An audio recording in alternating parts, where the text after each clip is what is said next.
Oh, look at all that milky face. I know. Yeah.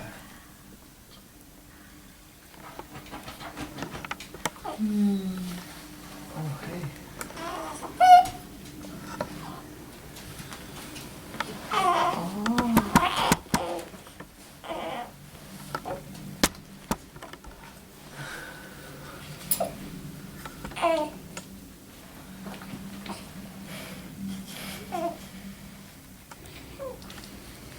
So how did that, you said when you were holding him and Yeah. doing that, I Yeah, he call would- it unwinding. Yeah, he was like, it was like he would contract, and I would just kind of go in with him, and then he would like expand and like stretch his neck, and then I would just kind of like, you know, move my hand kind of as he was Yeah. elongating, just go with it. Yeah. And then he would be out there for a while, and then he would like kind of contract back. He did it like 3 or 4 times, and I would just kind of go with wherever he was going.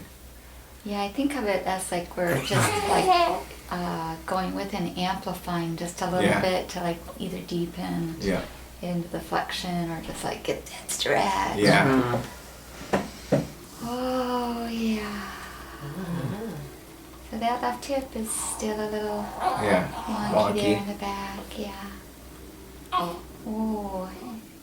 But he's doing this little rolling here. It's Yeah. incredible how he's starting to work with it. How's that feel? Whoa. Oh. And did he do any like footsteps or pushing on your chest? I haven't, no. He was just kind of had his legs up, you know, in the Buddha cross.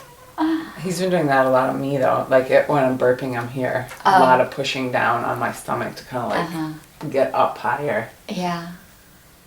Yeah, that little stepping reflex is it's actually we named it the breast crawl because it's for him to be able to get Closer. to the breast. Yeah. If he was just on your belly, he could make his own way there. Yeah. Yeah, we saw him doing Yeah. that, kind of Yeah. crawling. Yeah. But it also helps tone your uterus, so that's really Yeah. Great. just a Bring it totally on. wonderful thing. Yeah.